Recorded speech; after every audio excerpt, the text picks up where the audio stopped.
These are the talismans we were promised. Yes, and I made a quick count. There are far more than we could have hoped for. Enough to outfit an entire company of soldiers, in fact. Considering the involved process, that they were able to manufacture so many in such a short span of time is nothing short of a miracle. Once we have distributed them to our allies in Eorzea and the Far East, we'll have a fighting chance to bring down the other spires, just as we did with the Tower of Zot. Or we could use them to invade Garlemald proper, and strike directly at the Telophoroid's base of operations.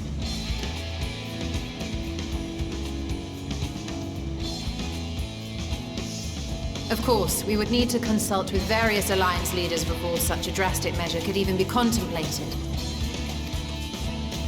To which end, I could set out forthwith and present the idea to each of our allies in person.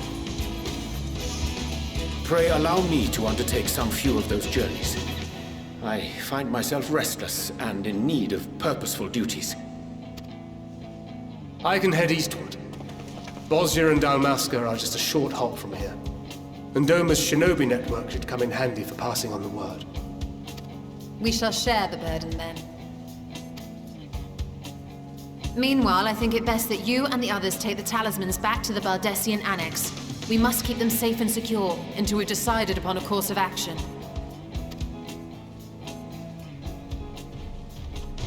Please, I must speak with you.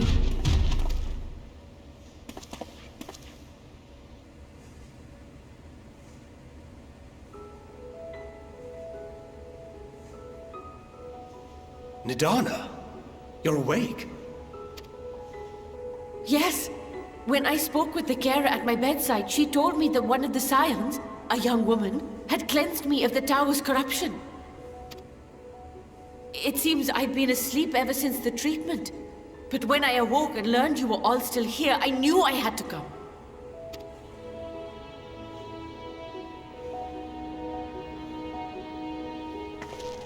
As you said, Nidana was captured only recently. Such a brief exposure is swiftly cured, so I tended to her before we gathered at Megaduta. And I am truly grateful that you did. I cannot thank you enough. All of you, for everything you've done. Destroying the tower, rescuing our people. You've saved Thavnair from an awful fate.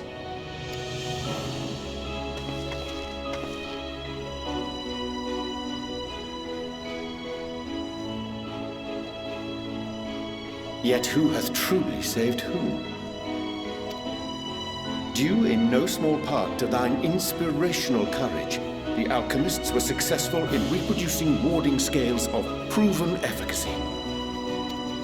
Replications of thy work now stand ready to travel across the seas, unto the hands of those who might wield them against this rising evil. The talisman? Is this true?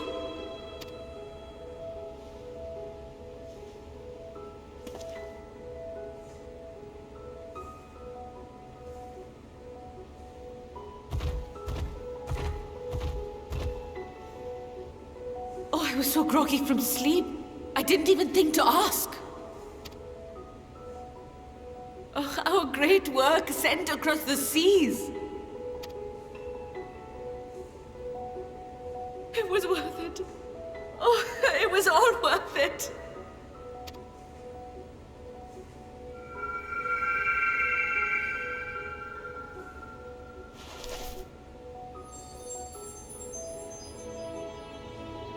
Look at that. Its color is completely changed.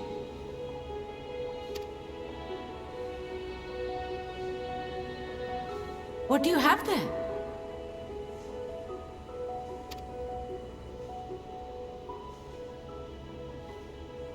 How unusual. I wonder if the effect is a reaction to Akasha. I'm afraid I'm not familiar with that term.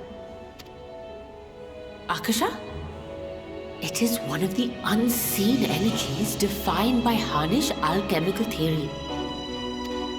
Though a gross oversimplification, some describe it as an essence influenced by feelings. You imply that it is distinct from ether? Foreign scholars often conflate the two, but we see them as separate concepts. Ether is an energy which permeates the land.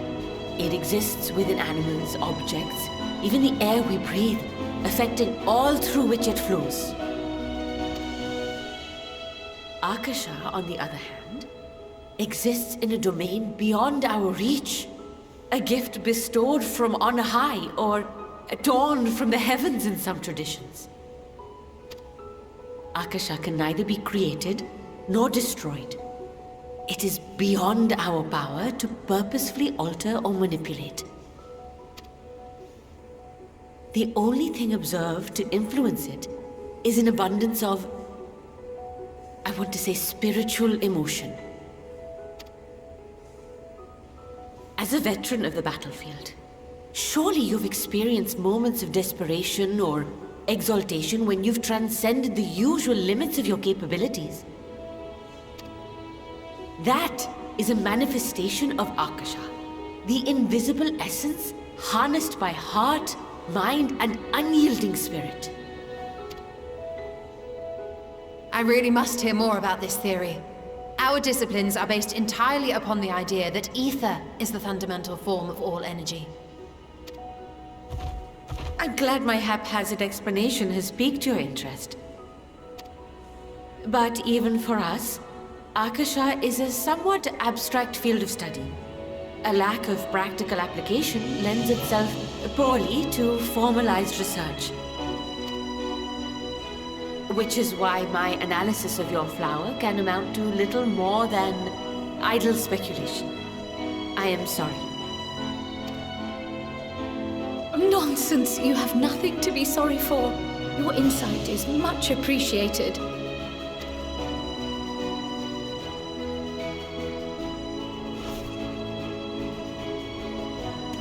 Shall we depart for Sharlayan then? I will see to it that the talismans arrive at the Annex. And we will be in touch once our talks are concluded. I suggest you rest while you can. From here onward, sleep is bound to be in short supply.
Take heart and protect them well.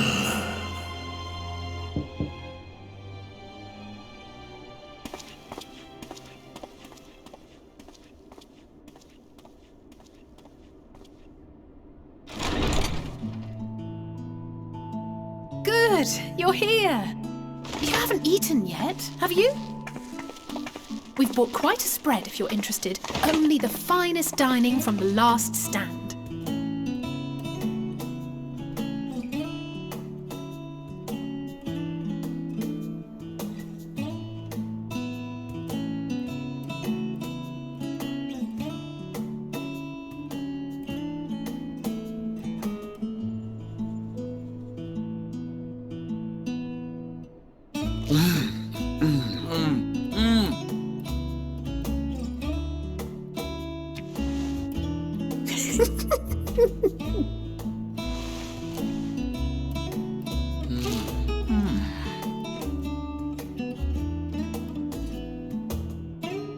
Lest you wonder, we invited Estinian as well. But he refused with a rather grim-faced, "No, thank you." I suspect Sharlayan cuisine is not to his liking. Oh, I don't know about that. Perhaps our lone wolf just needed some time apart. What? To perfect his brooding stare? Next time, I'll drag him out by the ear, sit him down in front of a Sharlayan feast, and see that he eats every last bite. An excellent idea. Of all people, warriors must take proper meals and rest if they are to maintain a healthy constitution. Poor Estinian, beset on all sides.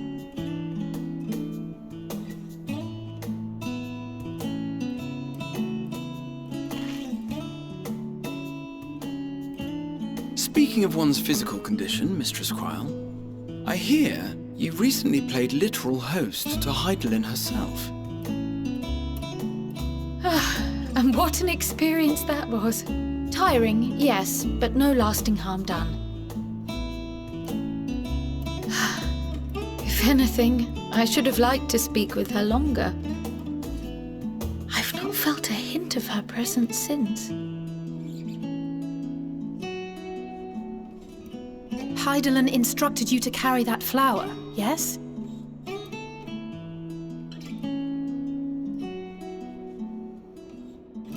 Twill be your guide, test and proof of your conviction. And then something about seeking joy in darkness, was it? Come to think of it, isn't that what happened with Nidana back in Radz-at-Han? The flower did seem to radiate a joyful glow, as if reflecting the elation we all felt, the relief of a people with renewed hope. Indeed, and in turn I felt buoyed by that radiance. 'Twas akin to spotting a beacon and knowing we were on the right path. I know we've not yet triumphed over the Telophoroi, or learned the full breadth of the Forum's plans. But even within the midst of our struggles, we find small moments of joy to sustain us. Rare and hard-won perhaps, but it is this pursuit of happiness that gives us the strength to carry on day after day.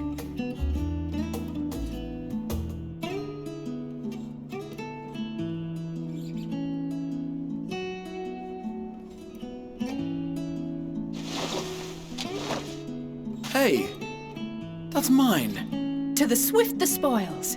Though I recall that levitation spell of yours was quick enough. Only barely. And even at my best, I'm still too slow to wield it effectively in battle. Mayhap I simply require more practice with this new magic. You unearthed it from the depths of Numenon, I presume? Aye, and from a veritable mountain of arcane tomes at that. 'Twas necessary to facilitate my solitary explorations. Or, to put it simply, you used it to sneak around the forbidden archives. Yes, well, after a fashion.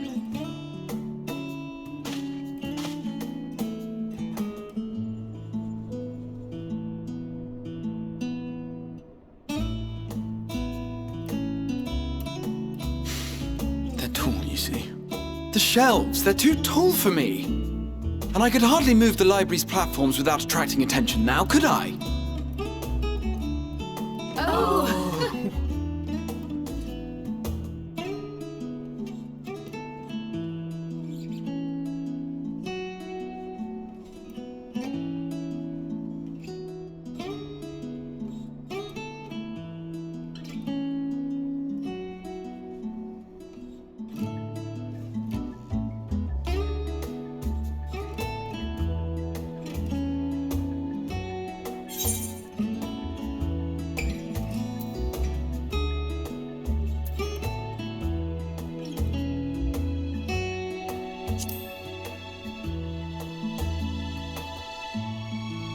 else did you think we were here?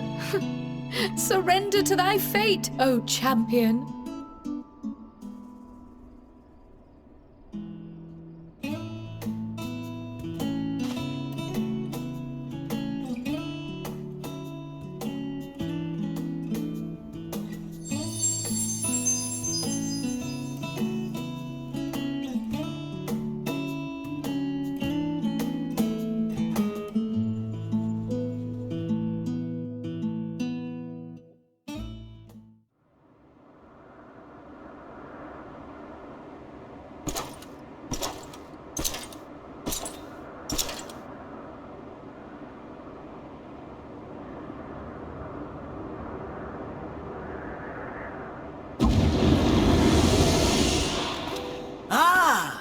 Enjoying the bracing cold, I see. Do you not own a warm coat or a cloak? Something in fur? Or fashioned from the skins of your enemies? Or... well, never mind that. I come to you once more as the bearer of bad news. Our tower in Thavnair has been toppled, and I need not tell you by whom. Given how many we have at our disposal, the loss of a single spire is hardly fatal to our plans. It does, however, slow the rate at which we siphon ether. If they continue to preoccupy themselves with the towers, then all will be well. But should our foe prove bold enough to strike at us here, then the timing becomes questionable.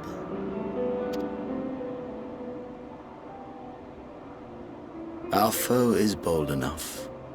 Of that, I can assure you.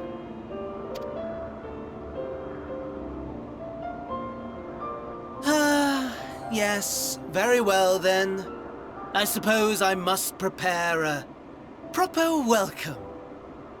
Honestly, talk of your nemesis is the only thing you seem to enjoy. Does nothing else spark your interest?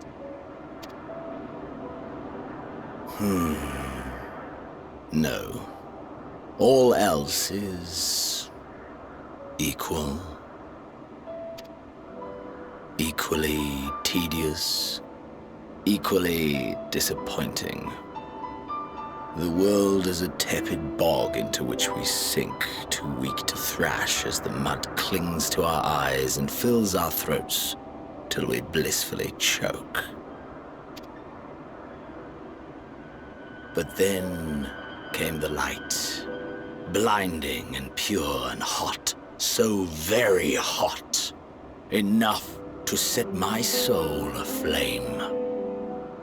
I basked in the afterglow until the void yawned once more. And then I knew the muck would never claim me again. There was naught for me ahead, so I drew the curtain on all that had come before.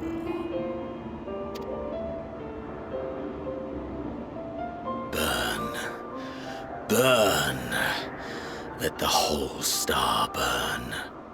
I will have my contest.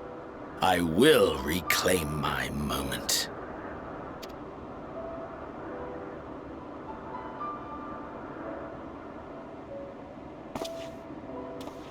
How wonderful that the emptiness of death has not dissuaded you from committing your life to its pursuit once more. I don't know whether to envy you or pity you. You question my disinterest, but what of yours? Despite your noisome antics, I sense you take little pleasure in this endeavor. Mercy, my lord. Such pointed barbs from one who barely acknowledges my existence. Nevertheless, you are mistaken. For I do find this part somewhat enjoyable. You see, when I was mortal, I would always have the same dream. It was a fragmented thing, disjointed. All the faces incomplete. The setting too was unknown to me. So I thought it simply a fantasy of my sleeping mind. Until one day, I realized it was showing me the truth. Much as your dream of the final days enlightened you.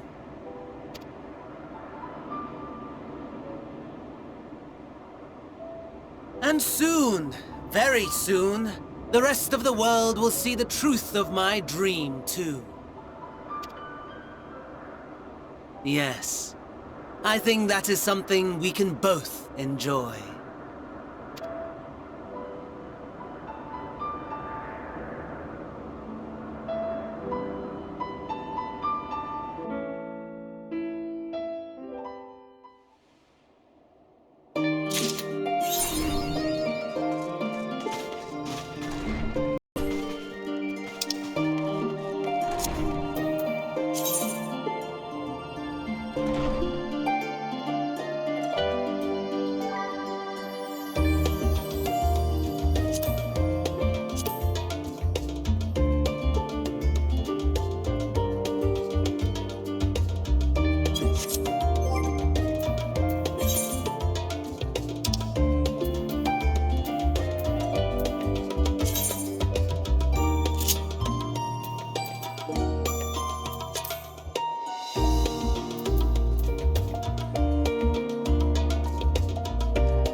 you.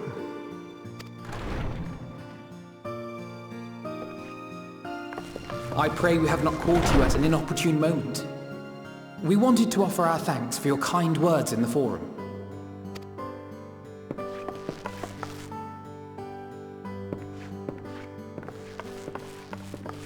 Well, I could hardly let that Inquisition go unchallenged. I've always believed that curiosity should be nurtured, not stifled. Thankfully, a majority of my colleagues agreed. A slender majority, aye, but a majority nonetheless. Had the vote not gone our way, we would be having a very different conversation, if any at all. Though I'd like to think you would have not given up on our cause. I'm told you paid a visit to the Annex afterwards. Yes, that's right.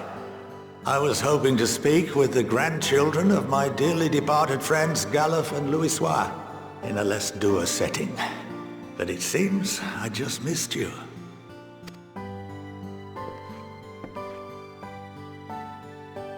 I still can't believe how much you've grown. If only your grandsires could have seen the way you presented yourselves to the Forum. Why, it fair brought a tear to my own eye.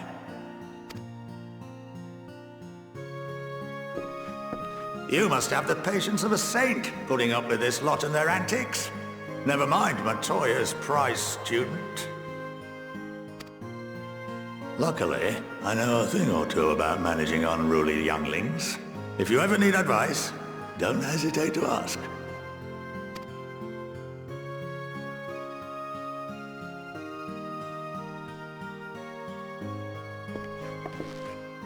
If I may, there is a rather more pressing matter we wish to discuss. What can you tell us of this duty that the Forum must fulfill? Nothing, I'm afraid. Like all humble servants of the Forum, I am sworn to secrecy.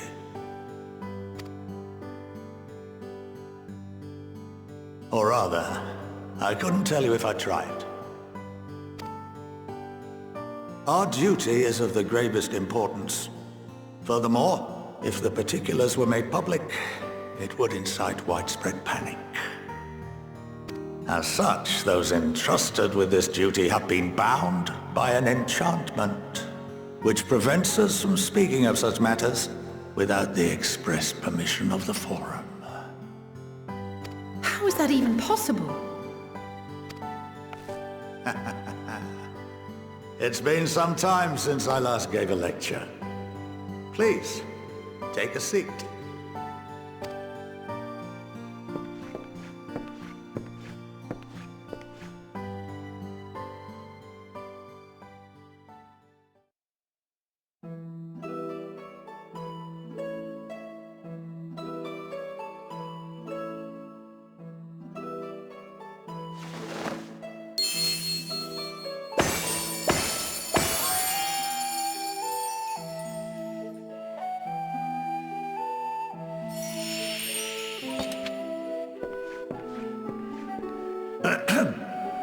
We shall begin by reviewing the fundamentals of etherology.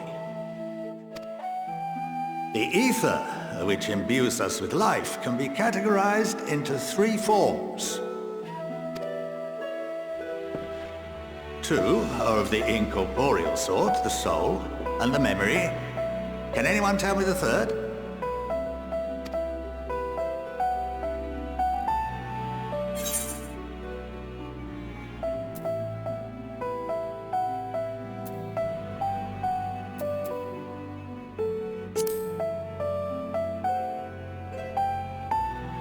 Yes, very good.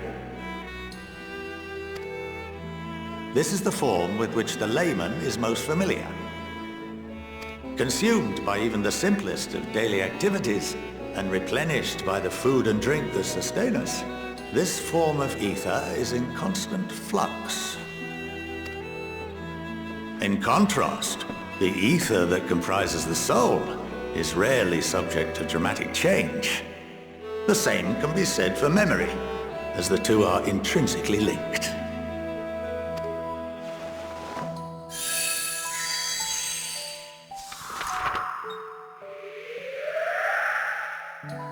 Picture the soul as paper, and memories as words written upon it.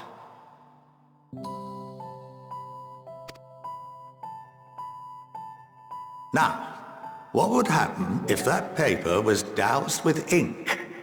The same type of ether as comprises the memories.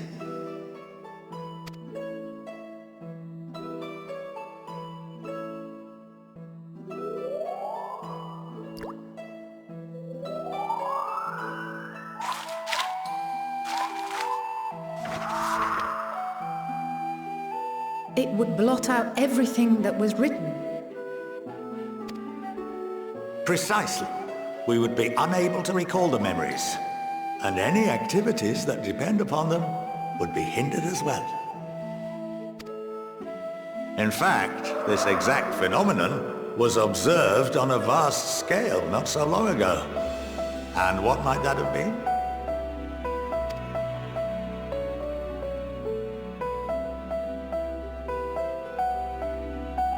The seventh Umbral Calamity.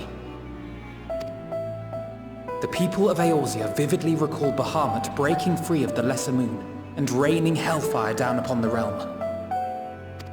But no one could seem to remember the events that followed immediately afterwards.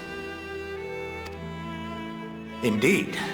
To this day, we have yet to determine whether it was an unintended consequence or a deliberate act. The enchantment which binds me and the rest of the Forum is based on a similar principle. And yes, it is a contravention of the Sharlayan prohibition against the practice of memory manipulation. Only when a new member is inducted and told of our great duty are they subjected to the process. A necessary evil. You have my word that it would never be used to manipulate the populace? I should hope not.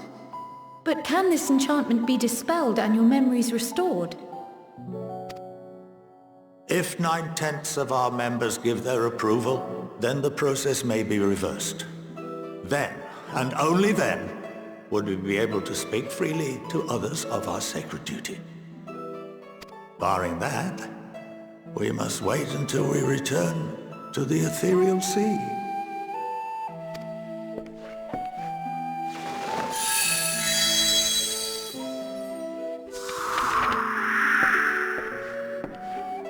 For there we will be purified, the blots upon our souls washed clean.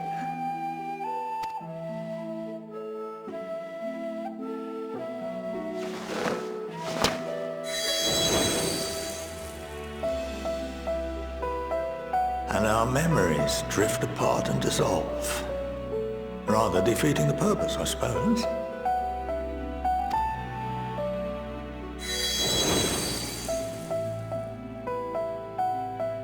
But there are those memories that are indelibly etched upon our souls, some believe.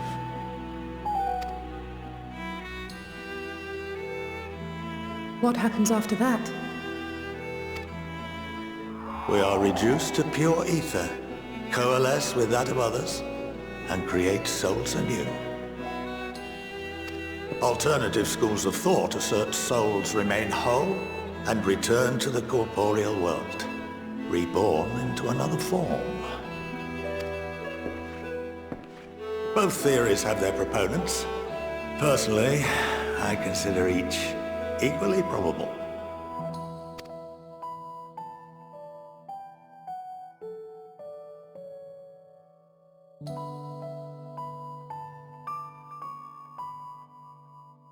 Well, I think that's enough education for today, now that I've given you some food for thought. Or rather, an entire banquet.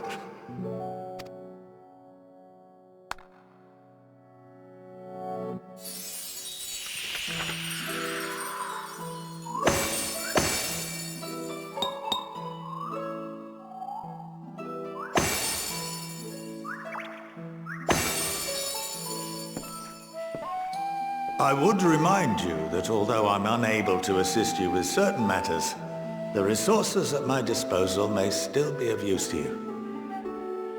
I'll arrange for you all to be given the run of Phenomenon. Of course, as associate to our alumni and the students of Baldesion, this privilege is extended to you as well, my friend. Oh, and I suggest you speak with Miss Aliapoh.